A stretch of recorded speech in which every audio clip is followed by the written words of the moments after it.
ကဲအားလုံးပဲညီကောင်မောင်မတွေမင်္ဂလာပါလို့နှုတ်ခွန်းဆက်ပါတယ်ကဲခေါင်းပေါင်းဆိုလို့ခေါင်းပေါင်းလိုက်တာပေါ့နော်ကျမလှလာညီကောင်မောင်မတွေအသေးလေးလည်းပေးပါအောင်ရှင်တို့ရဲ့လက်မလေးတွေကျမလက်မလေးနဲ့ရှင်တို့ရဲ့လက်မလေးတွေကျမလက်မလေးနဲ့လာပြီးတော့ထိတွေ့လိုက်ပါနော်ညီကောင်မောင်မတွေကအသေးပေးရမှာရန်နှမျောတယ်မန့်ကြီးရမှာရန်နှမျောကြဘာပြောလဲဗျာကျောက်ကခင်ဗျားတို့စီကခါကျွဲငွေတောင်းနေလို့လား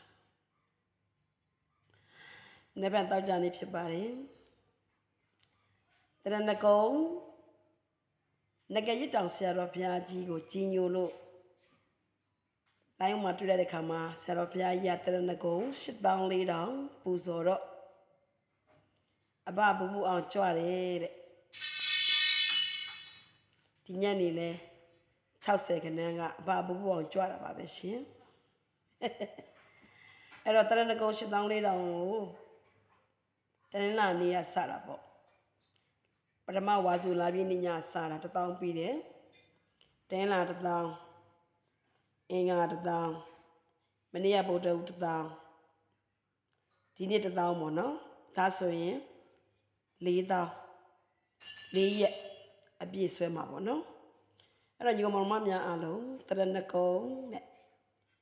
တီးဖို့အတွက်လည်းအမားတို့ကိုသင်ကြားပေးတဲ့ဆရာတော်ဘုရားသည်စေပြီးတော့ဆရာတော်ဘုရားကြီးဖြစ်ပါတယ်ဒါရီယာကိုရီးယားပုံမြင်မကြိုက်ဘူးပေါ့နော်ဒဏ္ဍာကြီးမကြိုက်ပါဘူး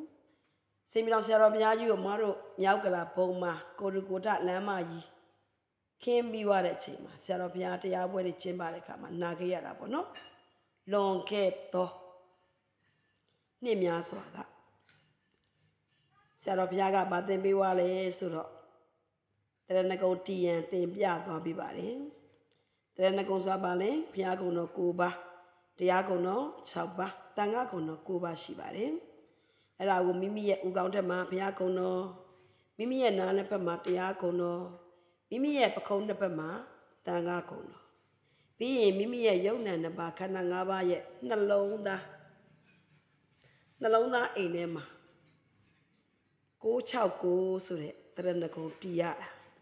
ဒါမှမဟုတ်ဒီနေ့ကနေဆရာတော်ဘုရားကြီးကစင်ပြီးတော့ဆရာတော်ဘုရားကြီးကိုအမားတို့ကကြီးညိုပူဇော်တယ်နော်ဆရာတော်ဘုရားကြီးရဲ့သီလဂုံသမာဓိဂုံတွေအခုကတော့ငကရစ်တောင်ဆရာတော်ဘုရားကြီးရဲ့တရဏဂုံ8400ကိုဒီနေ့3200ပြီးသွားပြီ4000ပြည့်အောင်